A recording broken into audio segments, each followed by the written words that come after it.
ಆಳ ಹಾಕ್ಸಿಲ್ಲ, ಬರೀ 80 ಅಡಿ ಬೋರ್ ಇರೋದು. ಅದರಲ್ಲಿ 10,000 ಲೀಟರ್ ನೀರು ಬಂದಿದ್ದಾರೆ.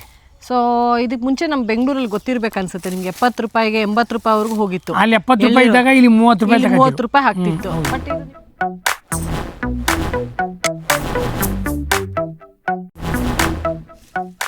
ಹಾಯ್ ಹಲೋ ನಮಸ್ಕಾರ, ಎಲ್ಲರೂ ಹೇಗಿದ್ದೀರಾ? ನಾನು ನಿಮ್ಮ ಪ್ರೀತಿಯ ಮಧುಪ್ರಿಯ ಗೌಡ. ಇವತ್ತು ನಾನು ಮೈಸೂರು ಭಾಗದಲ್ಲಿ ಯಾವ ಊರು ಸರ್? ಕಿರಾಳು ಊರಲ್ಲಿ ನಾನು ಇದ್ದೀನಿ. ಅಂಕಲ್ನ ಮತ್ತು ಮನು ನನಗೆ ತುಂಬ ಪರಿಚಯಸ್ಥರು. ಲೈಕ್ ಮಧು ನನಗೆ ಲೈಕ್ ಬ್ರದರ್ ಥರ ಅವರು. ಸೊ ಒಳ್ಳೆ ಸ್ನೇಹಿತರು ಕೂಡ. ಅವ್ರ ಊರಿಗೆ ಬಂದಿದ್ದೀನಿ ಏನಕ್ಕೆ ಅಂದರೆ ಒಂದು ಜಾತ್ರೆಗೆ ಹೋಗ್ತಾ ಇದ್ದೀನಿ, ಸುತ್ತೂರು ಜಾತ್ರೆ. ಸುತ್ತೂರು ಜಾತ್ರೆಗೆ ಹೋಗ್ತಾರೆ. ತುಂಬ ಇಡೀ ಕರ್ನಾಟಕದಲ್ಲೇ ಫೇಮಸ್ ಆಗಿರುವಂತಹ ಸುತ್ತೂರು ಜಾತ್ರೆಗೆ ಹೋಗ್ತಾ ಇದ್ದೀವಿ. ಹಾಗಾಗಿ ಇವ್ರ ಮನೆಗೆ ಬೆಳಗ್ಗೆನೇ ಬಂದ್ವಿ. ಆ್ಯಕ್ಚುಲಿ ನೆನ್ನೆನೇ ಬರಬೇಕಾಗಿತ್ತು ನಾವು. ಬೆಳಗ್ಗೆ ಈಗ ಬಂದು ತೋಟ ನೋಡೋಣ ಅಂತ ಕರ್ಕೊಂಡು ಬಂದರು ನನ್ನ. ಸೊ ತೋಟ ನೋಡೋದು ಎಷ್ಟು ಚೆನ್ನಾಗಿ ಮೇಂಟೈನ್ ಮಾಡಿದ್ದಾರೆ ಅಂದರೆ, ನಾನು ಪ್ರತಿ ಸರಿಗೂ ಹೇಳ್ತಾನೆ ಇರ್ತೀನಿ, ರೈತರೇ ಶ್ರೀಮಂತರು ಅಂತ. ಯಾವಾಗಲೂ ನನ್ನ ಬೆಂಬಲ ರೈತರಿಗೆ ಇರುತ್ತೆ ಅಂತೇಳಿ. ಹಾಗೆ ನೋಡಿ ಎಷ್ಟು ಚೆನ್ನಾಗಿ ತೋಟ ಮಾಡಿದ್ದಾರೆ. ಹಾಗೆ ನೀರಾವರಿ ಕೂಡ, ಈ ಕಡೆ ಬ್ಯಾಕ್ ವಾಟರ್ ಕೂಡ ಚೆನ್ನಾಗಿದೆ. ಈ ಕಡೆ ಅಡಿಕೆ ಗಿಡ ಹಾಕಿದ್ದಾರೆ, ಈ ಕಡೆ ತೆಂಗಿನ ಗಿಡನೂ ಹಾಕಿದ್ದಾರೆ. ಎಷ್ಟು ಸೊಗಸಾಗಿ ಮೇಂಟೈನ್ ಮಾಡಿದ್ದಾರೆ ಅಂದರೆ, ಎಷ್ಟು ನೆಮ್ಮದಿ ಜೀವನ ಅನ್ನೋದು ನನಗೆ ನೋಡ್ತಾನೆ ಗೊತ್ತಾ. ಬಟ್ ಅದ್ರ ಅಷ್ಟೇ ಶ್ರಮ ಕೂಡ ಇರುತ್ತೆ ಅವರಿಗೆ. ನಮಸ್ತೆ. ನಿಮ್ಮ ಹೆಸರು? ನನ್ನ ಹೆಸರು ಕೈಲಾಶ್ ಮೂರ್ತಿ ಅಂತ. ನಾವು ಕಿರಾಳ್ನವರು. ಓಕೆ, ನೀವು ಮೂಲತಃ ಇದೇ ಊರಿನವರಾ? ಮೂಲತಃ ಇದೇ ಊರು. ಮತ್ತು ಇಲ್ಲಿ ಎಷ್ಟು ಎಕರೆ ಜಮೀನಿದೆ ನಿಮ್ಮದು? ನಮಗೆ 3 ಎಕರೆ ಇದೆ. 3 ಎಕರೆ ಇದೆ. ಮತ್ತು ವ್ಯವಸಾಯದ ಬಗ್ಗೆ ಹೇಳಿ ಸ್ವಲ್ಪ ನಮಗೆಲ್ಲ. ಅಂದರೆ ಇವಾಗ ಕೆಲವೊಂದೆಲ್ಲ ಅಲ್ಲಿ ತೆಂಗಿನಕಾಯಿ ಬಗ್ಗೆ ಹೇಳ್ತಾ ಇದ್ರಿ. ಸೊ ಆಮೇಲೆ ಅದನ್ನು ತೋರಿಸಿ ಅದನ್ನು. ಸೊ ನೀವು ಬ್ಯಾಕ್ ವಾಟರ್ ನೀರು ಕೂಡ ಇದೆ ನಿಮಗೆ. ಸೊ ನಿಮ್ಗೆ ಇಲ್ಲಿ ಈಸಿ ಆಗ್ತದೆ. ಯಾವ ರೀತಿ ಮಳೆಗಾಲದಲ್ಲಿ ಹೇಗಿರುತ್ತೆ? ಮಳೆಗಾಲನೂ ಚೆನ್ನಾಗಿದೆ, ಬೇಸಿಗೆ ಟೈಮಲ್ಲೂ ನಮ್ಗೆ ನೀರು ಚೆನ್ನಾಗಿದೆ. ನಾವು ಜಾಸ್ತಿ ಏನು ಬೋರ್ನ ಆಳ ಹಾಕ್ಸಿಲ್ಲ, ಬರೀ 80 ಅಡಿ ಬೋರ್ ಇರೋದು. ಅದರಲ್ಲಿ 10,000 ಲೀಟರ್ ನೀರು ಬಂದಿದೆ. ಒಂದು ಮೋಟ್ರ್ ಹಾಕಿದ್ದೀವಿ, ಒಂದು ಲಂತ್ 20 ಅಡಿದು ಒಂದು ಪೈಪ್ ಹಾಕಿದ್ದೀವಿ. ಅಷ್ಟಕ್ಕೆ ಚೆನ್ನಾಗಿ ಓಡ್ತಾ ಇದೆ. ನಾನು ತೆಂಗು ಹಾಕ್ಸಿದ್ದೀನಿ, 140 ಮರ ಇದೆ. ಮತ್ತು ಅಡಿಕೆ ಹಾಕ್ಸಿದ್ದೀವಿ, ಅದೊಂದು 870 ಗಿಡ ಇದೆ. ನೋಡಿ, ಈ ರೀತಿ ವ್ಯವಸಾಯ ಮಾಡ್ತಾ ಇದೀವಿ. ಮತ್ತೆ ಇಲ್ಲಿ ನಿಮ್ಗೆ ಲಾಭ ತಂದ್ಕೊಡ್ತಿದ್ಯಾ? ಲಾಭ ಈಗಿನ ಸ್ಟಾರ್ಟ್ ಆಗುತ್ತೆ. ಈಗ ಸಸಿ ಇದು ಅಡಿಕೆ ಗಿಡ ಈಗ ಎಷ್ಟು ವರ್ಷದ ಇದು ಹಾಕಿ 3 ವರ್ಷ ಆಗಿದೆ. 3 ವರ್ಷ ಆಗಿದೆ. ತೆಂಗಿನ ಗಿಡದಿಂದ ನಿಮ್ಗೆ ಲಾಭ ಯಾವ ತರ ಅಂದ್ರೆ? ತೆಂಗಿನ ಗಿಡದಿಂದ ಲಾಭ ಇದೆ. ಈಗ ಆಲ್ರೆಡಿ ಅವು 140 ಮರನು ಫಲ ಬರ್ತಾ ಇದೆ.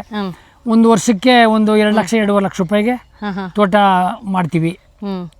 ಬೇಡ ಅಂದ್ರೆ ಕಾಯಿ ಕಿತ್ತು ಕಾಯಿ ಮಡಿಕೊಂಡು ಕಾಯಿ ಮಾರ್ಬೋದು. ಸೊ ಓಕೆ, ಈಗ ನೀವು ಎಳ್ಳೀರನ್ನ ಯಾವ ರೀತಿ ಮಾರ್ತೀರಾ? ಅಂದ್ರೆ ಲೈಕ್ ಒಂದು ಎಳ್ಳೀರಿಗೆ ಎಷ್ಟಕ್ಕೆ ನೀವು? ಒಂದು ಎಳ್ನೀರಿಗೆ ಇವಾಗ ಕಡಿಮೆ ಆಗಿದೆ ರೇಟು. 30 ಚಿಲ್ಲರೆ ಇತ್ತು, ಈಗ 2 ತಿಂಗಳಲ್ಲಿ. ಇವಾಗ ಚಳಿ ಟೈಮು ಅಂತೇಳಿ 22 ರೂಪಾಯಿಗೆ ತಗೋತಾ ಇದ್ದಾರೆ. ಸೊ ಇದಕ್ಕೆ ಮುಂಚೆ ನಮ್ಮ ಬೆಂಗಳೂರಲ್ಲಿ ಗೊತ್ತಿರ್ಬೇಕು ಅನ್ಸುತ್ತೆ, 70 ರೂಪಾಯಿಗೆ 80 ರೂಪಾಯಿವರೆಗೂ ಹೋಗಿತ್ತು. ಅಲ್ಲಿ 70 ರೂಪಾಯಿ ಇದ್ದಾಗ ಇಲ್ಲಿ 30 ರೂಪಾಯಿ ಆಗ್ತಿತ್ತು. ಬಟ್ ಇದು ನಿಮ್ಗೆ ಎಲ್ಲೋ ಒಂದ್ ಕಡೆ ಅನ್ಸ್ತಾರ ನಿಮ್ಗೆ ಮೋಸ ಮಾಡ್ತಾರೆ. ಬಟ್ ನಮ್ ಕೈಲಿ ತಗೊಂಡು ಮಾರಕ್ಕಾದ ದೃಷ್ಟಿಯಿಂದ ನಾವು ಅವ್ರು ಕೊಟ್ಕೋತಾ ಇದ್ದೋ. ನಾವೇ ತಂದ್ರು ಮಾರ್ಬೋದಿತ್ತು, ಬಟ್ ನಾವು ತರಕಾಗಿಲ್ಲ, ತಂದಿಲ್ಲ ಅಲ್ಲಿವರೆಗೆ. ಇಲ್ಲೇ ಕೊಟ್ಬಿಡ್ತಾ ಇದ್ದೋ 30 ರೂಪಾಯಿಗೆ. ಅಂದ್ರೆ ನಷ್ಟ. ಈಗ ಅಲ್ಲಿ 70 ರೂಪಾಯಿ 80 ರೂಪಾಯಿ ಮಾರ್ತಾ ಇರ್ಬೇಕಾದ್ರೆ ಬೆಂಗಳೂರಿನಲ್ಲಿ, ಈಗ ಅಷ್ಟು ಮಧ್ಯೆ ಮಿಡಿಲ್ ಪರ್ಸನ್ ಅಷ್ಟು ಬಂದಾಗ ನಿಮ್ಗೆ ಅದು ನಷ್ಟ ಆಗುತ್ತೆ ರೈತರಿಗೆ. ಯಾಕಂದ್ರೆ ರೈತರಿಗೆ ಲಾಭ ಸಿಗ್ಬೇಕು. ಹೇಳಿದ್ನಲ್ಲ, ರೈತರಿಗೆ ಲಾಭ ಸಿಕ್ಕರೆ ನೀವು ಅನ್ನದಾತರು ನಮ್ಗೆ ಯಾವಾಗ್ಲೂ. ಸೊ ಹಂಗಾಗಿ ನಿಮಗೆ ಲಾಭ ಸಿಗ್ಬೇಕು. ಇದ್ರಲ್ಲಿ ಎಷ್ಟು ಮಟ್ಟಕ್ಕೆ ಎಷ್ಟು ಜನಕ್ಕೆ ಇದು ಲೈಕ್ ಇದ್ರ ಬಗ್ಗೆ ವಿರೋಧ? ನಮ್ಮ ಈ ಕಡೆ ಯಾರು ರೈತರುಗಳು ಆ ರೀತಿ ತಗೊಂಡೋಗಿ ನಾವು ಸೇಲ್ ಮಾಡ್ಬೇಕು ಅಂತ ಮಾಡ್ತಿಲ್ಲ. ಪ್ರತಿಯೊಬ್ರು ಇಲ್ಲೇ ಕೊಟ್ಕೊಳ್ತಾರೆ. ಹಾಗಾಗಿ ಮತ್ತೆ ವರ್ಕರ್ಸ್ ಬೇಕು, ಅದಕ್ಕೆ ಮರ್ಕತ್ತಿ ಕುಯ್ಯಕ್ಕೆ ಮತ್ತೆ ಲೋಡ್ ಮಾಡಕ್ಕೆ ಗಾಡಿ ತುಂಬ ತಗೊಂಡು ಹೋಗಕ್ಕೆ ಬೇಕು. ನಾವು ಒಬ್ಬೊಂಟರ ಅದರಿಂದ ಅಯ್ಯೋ ಯಾರು ತಗೊಂಡು ಹೋಗೋರು ಅಲ್ಲಿವರೆಗೆ ಅಂತ ಹೇಳಿ ಇಲ್ಲೇ ಕೊಟ್ಬಿಡ್ತೀವಿ. ಲಾಸೆ, ಬಟ್ ನಮ್ಮ ರೈತರಿಗೆ ಲಾಸೆ ಇದು.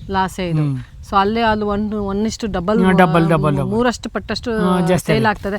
ಅಟ್ಲೀಸ್ಟ್ ನೀವು ಒಂದು 20 ರೂಪಾಯಿ ಎಕ್ಸ್ಟ್ರಾನಾದ್ರೂ ಬಂದ್ರೆ ನಮ್ಗೆಲ್ಲರಿಗೂ ಸಂತೋಷ ಆಗ್ತದೆ. ಯಾಕಂದ್ರೆ ಕಷ್ಟಪಟ್ಟು ಬೆಳೆದಿದ್ ನೀವು, ಗಿಡ ನೋಡ್ಕೊಳ್ಳೋದು ನೀವು, ಪ್ರತಿಯೊಂದು ಕಾಯಿಲೆ ಬಂದ್ರೆ ಏನೇ ಬಂದ್ರು ನೀವು ನೋಡ್ಕೊಳ್ಳೋರು ನೀವು, ನಿಮಗೆ ಲಾಭ ಸಿಗ್ಬೇಕು. ಸ್ನೇಹಿತರೆ, ಇದರಿಂದ ಮುಂದಿನ ದಿನಗಳಲ್ಲಿ ಎಲ್ಲಾ ರೈತರು ಕೂಡ ಇದ್ರ ಬಗ್ಗೆ ಒಗ್ಗಟ್ಟಾಗಿ, ಮುಂದಿನ ದಿನ ಇನ್ನೂ ರೇಟ್ ಜಾಸ್ತಿ ಆಗ್ತಾ ಹೋಗುತ್ತೆ ಎಳ್ಳೀರು. ಸೊ ಎಲ್ಲರೂ ಒಗ್ಗಟ್ಟಾಗಿ ಇದು ಒಂದು ಡಿಸಿಷನ್ ಆಗ್ಬೇಕು. ಇದು ನಾನು ಹೇಳಿದ್ನಲ್ಲ, ರೈತರ ಪರವಾಗಿ ನಾನು ಯಾವಾಗ ಇದಿರ್ತೀನಿ ನಾನು ಅಂತೇಳಿ. ಮತ್ತೆ ಇನ್ನೇನು ಇಲ್ಲಿನ ನಿಮ್ಮ ಗ್ರಾಮದಲ್ಲಿ ಹೇಗಿದೆ ಅನುಕೂಲ? ಚೆನ್ನಾಗಿದೆ, ಎಲ್ಲ ಸೌಲಭ್ಯ ಚೆನ್ನಾಗಿದೆ. ರಸ್ತೆ ಮತ್ತೆ ವಾಟ್ರು ಮತ್ತೆ ಲೈನು ಕರೆಂಟ್ದು ಪ್ರತಿಯೊಂದು ಸೌಲಭ್ಯನೂ ಚೆನ್ನಾಗಿದೆ. ಈಗೇನು ತೊಂದರೆ ಏನಿಲ್ಲ, ಎಲ್ಲ ಆರಾಮಾಗಿದ್ದಾರೆ. ಓಕೆ ಸ್ನೇಹಿತರೆ, ಕೇಳಿಸ್ಕೊಂಡ್ರಲ್ಲ ಎಷ್ಟು ಸುಖಕರವಾದ ಜೀವನ ಅಂತ ಹೇಳ್ತಾರೆ. City better? ನಿಮ್ ಸಿಟಿ ಇಷ್ಟನಾ? ನಮ್ಗೆ ಹಳ್ಳಿ ಇಷ್ಟ. ಹಳ್ಳಿ ಜೀವನ ಫೈನ್, ಆರಾಮಾಗಿರ್ಬೋದು. ಯಾರಾದ್ರೂ ನಾವು ಸಪ್ಪ ಕೂತಿದ್ರೆ ಯಾರು ಫ್ರೆಂಡ್ ಕರೀತಾರೆ, ಯಾಕೋ ಸಪ್ಪ ಕೂತಿದ್ಯಾ ಬಾ ಮನೆ ಕಡೆ ಹೋಗೋಣ ತಿಂಡಿ ಮಾಡಿ ಊಟ ಮಾಡೋಣ ಕರೀತಾರೆ. ಸಿಟಿಲಿ ಯಾರು ಕರೀತಾರೆ? ಸಿಟಿಲಿ ನಾವೇ ಕೂತಿರ್ಬೇಕು, ಸಾಕಾದ್ಮೇಲೆ ಯಾರು ಕರೀಲಪ್ಪ, ಕೂತ್ಕೊಳಕ್ ಜಾಗನೇ ಇಲ್ಲ ಸಿಟಿ ಒಳಗಡೆ. ನಮ್ಮಲ್ಲಿ ಜಗ್ಲಿಲ್ಲಾರ ಕೂತ್ಕ ಕಳಿಬೋದು. ಮಾರಮ್ಮ ದೇವಸ್ಥಾನ ಇದೆ, ಮಠ ಇದೆ, ಸ್ನೇಹಿತರಿದ್ದಾರೆ. ನಮಗೆ ಜೀವನ ಫೈನ್. ನಾವು ಸಿಟಿಗೆ ಹೋದ್ರೂ ಎಷ್ಟು ಬೇಗ ಕೆಲಸ ಮುಗಿದ್ರೆ ಸಾಕು, ನಾವು ವಿಲೇಜ್ಗೆ ಹೋಗೋಕೆ ನಮ್ಮ ಊರಿಗೆ ಅಂತ ಅನ್ಸುತ್ತೆ. ಮಕ್ಕಳು ಕೂಡ ಎಷ್ಟು ಜನ ಮಕ್ಕಳು? ನಮಗೆ 3 ಜನ ಮಕ್ಕಳು. 3 ಜನ, ಇವರು ಒಬ್ರು ಇದ್ದಾರೆ. ಸೊ ಮಕ್ಕಳೆಲ್ಲ ಸಿಟಿಲಿ ಕೆಲಸ ಮಾಡ್ತಾರೆ. ಇಬ್ರು ಇದ್ದಾರೆ ಸಿಟಿನಲ್ಲಿ. ಇನ್ನೊಬ್ಬ ಮಗ ಫೋಟೋಗ್ರಫಿ ಮಾಡ್ತಾರೆ, ನಾನು ರೈತ. ಈ ರೀತಿ ನೀವು ಅಡಿಕೆ ಹಾಕಿದಿರಲ್ಲ, ಎಷ್ಟಡಿಗೆ ನೀವು? ಇವಾಗ ನಮ್ದು 10 ಅಡಿಗಿದೆ. 10 ಅಡಿಗೆ? 10 ಅಡಿ. ಓಕೆ. ಎಷ್ಟು ಸಸಿಗಳು ಹಾಕಿದ್ರೆ? 1 ಎಕರೆಗೆ ಎಷ್ಟು ಸಸಿ ಹಾಕಿ? 1 ಎಕರೆ ನಮ್ದು ಒಟ್ಟಿಗೆ 2 ಎಕರೆಗೆ ಹಾಕಿರೋದು ನಾನು. 850 ಗಿಡ ಇದೆ. 850 ಗಿಡ. ಮುಂದಕ್ಕೆ ಒಳ್ಳೆ ಫಲ ಕೊಡುತ್ತಿದ್ದು. ಸ್ಟಾರ್ಟ್ ಆಗ್ತದೆ ಇವಾಗ, ದಶಿ ಬರ್ತಾ ಇವೆ ಒಂಬಳೆಗಳು ಸ್ಟಾರ್ಟ್ ಆಗುತ್ತೆ. 1 ವರ್ಷ ಕಳ್ಕೊಂಡ್ರೆ ಒಳ್ಳೆ ಬೆಳೆ. ಇವಾಗ ಅದು ಕೆಜಿ ಹಸಿಕಾಯಿ 75 ರೂಪಾಯಿ ಇದೆ ಕಿಲೋ. ಓಕೆ. ಅವರೇ ಕಿತ್ಕೊಂಡ್ರೆ 70 ರೂಪಾಯಿ ಕೊಡ್ತಾರೆ. 70 ರೂಪಾಯಿ ಕೊಡ್ತಾರೆ ಅವರೇ. ನೀವು ಕೊಟ್ಟರೆ ಡೈರೆಕ್ಟ್ ಆಗಿ? ನಾವು ತಗೊಂಡು ಕೊಟ್ಟರೆ 75. 5 ರೂಪಾಯಿ. 5 ರೂಪಾಯಿ ಲಾಭ. ಚೆನ್ನಾಗಿದೆ. ಎಷ್ಟು ತೋಟ ಎಷ್ಟು ನಿಮ್ದಿಗಿದೆ ಅಂದ್ರೆ ನೋಡಿ. ಕೆರೆ ಇದೆಯಲ್ಲ, ಇದು ಐರಳಿಗೆ ಸಂಬಂಧಪಟ್ಟದ್ದು. ಐರಳಿ ಕೆರೆ ಅಂದ್ಬಿಟ್ಟು. ಯಾವುದು? ಎಲ್ಲಿಂದ ಬರ್ತಿದೆ ನೀರು? ಇದು ಕೆಆರ್ಎಸ್ ನೀರು. ಕೆಆರ್ಎಸ್ ನೀರಿಂದ? ಕೆಆರ್ಎಸ್ ಇಂದ ಬರುತ್ತೆ. ಸೊ ಎಲ್ಲಿಗೆ ಹೋಗುತ್ತಿದೆ ಇದು? 16 ಕೆರೆಗೆ ಹೋಗಿ 16ರಿಂದ ಹೊಳೆಗೆ ಹೋಗಿ, ಹೊಳೆಯಿಂದ ತಮಿಳ್ನಾಡುವರೆಗೂ ಸಮುದ್ರ. ಏನ್ ಹೇಳ್ತಾರೆ ಕೆರೆ ಹೆಸರಿಗೆ? ಐರಳ್ಳಿ ಕೆರೆ ಅಂತ. ಐರಳ್ಳಿ ಕೆರೆ. ಐರಳ್ಳಿ ಅಂತ ಪಕ್ಕ ಊರಿದೆ. ಆ ಊರದು. ಮನು, ನೀವೇನಾದ್ರೂ ಮಾತಾಡ್ತೀರಾ? ಮಧು ಏನಿಲ್ಲ, ಯಾಕೆ ಸೈಲೆಂಟ್ ಆಗಿದ್ರ? ಸಿಗ್ತಲ್ಲ ಕಂಟೆಂಟ್. ಆಸ್ ಜನರಲ್ ನಮಗೇನು ಅಷ್ಟು ಇದಿರಲ್ಲ, ಎಲ್ಲ ಕರೆಕ್ಟಾಗಿ ಹೇಳಿ. ಕರೆಕ್ಟಾಗಿ. ಸೊ ನಿಮಗೆ ಅಪ್ಪ ನಿಮ್ಗೂ ಅಪ್ಪನ ಥರ ಫಾರ್ಮರ್ ಆಗಬೇಕು ಅಂತ ಇಷ್ಟನಾ? ಯಾವ ರೀತಿ ಅಂತ ನಿಮಗೆ? ನಾವು 2 in 1 ಅಲ್ಲ, 2 out of 2. ಅಲ್ಲೂ ಓಕೆ, ಇಲ್ಲೂ ಓಕೆ, ಎಲ್ಲಿ ಬೇಕಾದ್ರೂ ಜೀವನ ಮಾಡ್ತೀರಾ. ಸೊ ಒಳ್ಳೇದು. ನಿಮ್ಮ ಮಕ್ಳಿಗೆ ಏನಂತ ಹೇಳ್ತೀರಾ? ಫಾರ್ಮರ್ ಆಗಬೇಕು ಅಂತೀರಾ? ಫಾರ್ಮರ್ ಆಗಬೇಕು ಅಂತ ಹೇಳ್ತೀವಿ. ಇವ್ರಿಗೆ ನಮ್ಮ ಕೆಲವೊಬ್ರು ಮಾಡೋಕ್ಕಾಗಲ್ಲ ಅಂತ ಒಬ್ಬರು ಅಂತಾನೆ, ವ್ಯವಸಾಯ ಕಷ್ಟ ಅಂತ. ಯಾಕಂದ್ರೆ ನಾನು ಸ್ವಲ್ಪ ಒಂದು 10-15 ವರ್ಷ ಮೈಸೂರು ಸಿಟಿಲಿದ್ದೆ, ಚಿಲ್ಲರೆ ಅಂಗಡಿ ಹಾಕೊಂಡು. ಆವಾಗೆಲ್ಲ ಅಲ್ಲಿ ಬೆಳೆದ್ಬಿಟ್ರಿ ಇವರು. ಇಲ್ಲೇ ಇದ್ದಿದ್ರೆ ಕಸಬು ಕಲ್ತಿರೋರು.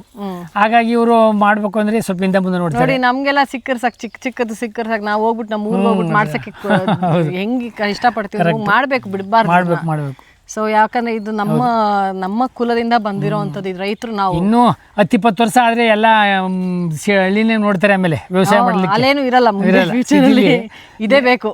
ಎಲ್ಲ ಇಂಜಿನಿಯರ್ ಅವು ಇವು ಅಂತ ಯಾರು ಬೇಡ, ನಮ್ಗೆ ಉದ್ಯೋಗನೇ ಬೇಡ ಅಂತ ಹೇಳಿ ಈಗ ಆಲ್ರೆಡಿ ಬಂದು ತೆಗಿತಾವ್ರೆ ಜಮೀನ್ ಕೊನೆ ಇಲ್ಲಿ. ಹೌದು. ಒಂದ್ ಎಕರೆಗೆ 2 ಕೋಟಿ ಆಗ್ತಾ ಇದೆ ಈಗ. ಇಲ್ಲ, ಎಷ್ಟಿದೆ 1 ಎಕರೆ ಇಲ್ಲಿ? 2 ಕೋಟಿ ಆಗುತ್ತೆ. 1 ಕುಂಟೆಗೆ 4 ಲಕ್ಷ ರೂಪಾಯಿ. 1 ಕುಂಟೆ 4 ಲಕ್ಷ. 40 ಕುಂಟೆಗೆ ಎಷ್ಟಾಯ್ತು ನೋಡಿ. 160 ಆಯ್ತದೆ ಒಂದು ಜಾಗದಲ್ಲಿ, ಒಂದಲ್ಲಿ 2 ಆಯ್ತದೆ, ಒಂದು 2.5 ಆಗುತ್ತೆ. ರಸ್ತೆಯಿಂದ ಪಕ್ಕ ಜಮೀನ್ ಇದ್ರೆ ಒಳ್ಳೆ ದುಡ್ಡು. ಇನ್ನೊಬ್ರು ಜಮೀನ್ ಮೇಲೆ ಹೋಗ್ಬಾರ್ದು. ಭತ್ತ ಎಲ್ಲ ಬೆಳೆಯಲ್ವಾ ನೀವು? ಭತ್ತ ಬೆಳೆಯಲ್ಲ ಯಾರು ಇವಾಗ. ಎಲ್ಲ ತರಕಾರಿ. ರಾಗಿ ಬೆಳಿತಾರೆ. ರಾಗಿ ಇಲ್ಲಿ ರಾಗಿ ಆಗೋಗಿದೆ, ಕಟಾವ್ ಆಗೋಗಿದೆ ಈಗ. ಭತ್ತ ಯಾರೋ ಒಬ್ರು ಹಳ್ಳ ಪ್ರದೇಶದಲ್ಲಿ ವಸ್ತಿ ಇದೆ ನೋಡಿ ಭೂಮಿ, ಅವ್ರು ಹಾಕತ್ತಾರೆ ಭತ್ತನ. ಯಾವ ಗದ್ದೆ ಆಗಿರ್ಬೇಕು ಅದಕ್ಕೆ? ಸ್ವಲ್ಪ ವಸ್ತಿ ಭೂಮಿ ಇರಬೇಕು. ಅಂದೇನ್ ಹೇಳ್ತಾರೆ? ಈ ಮಣ್ಣು ಚೆನ್ನಾಗಿದೆ, ಇದಕ್ಕೆ ಹಾಕ್ಬೋದು. ಈ ತರದಕ್ಕೆ ಹಿಂಗಿದ್ರೆ ಇನ್ನು ತೋಟ ಮಾಡಿದೀವಲ್ಲ, ಹೀಗಾಗಿ ಇಲ್ಲಿ ಭತ್ತ ಹಾಕಕ್ಕಾಗಲ್ಲ. ರಾಗಿನೂ ಬೆಳಿಬೋದಾ ಇಲ್ಲಿ? ಇವಾಗ ಏನು ಬೆಳೆಯಕ್ಕಾಗಲ್ಲ. ಇನ್ನು ಇದಲ್ಲ ಯೂಶಲ್ ಆಗಿ ಯಾವ ಬೆಳಿಬೋದು. ರಾಗಿ, ಜೋಳ, ಕಬ್ಬು, ತರಕಾರಿ, ಕೋಸ್ ಹಾಕ್ಬೋದು, ಎಳವನ್ನು, ಮತ್ತೆ ಬೀಟ್ರೋಟು, ಬೀನ್ಸು, ಏನ್ ಬೇಕಾದ್ರೆ ಬೆಳಿಬೋದು ತರಕಾರಿ. ಬೆಳಿಬೋದು.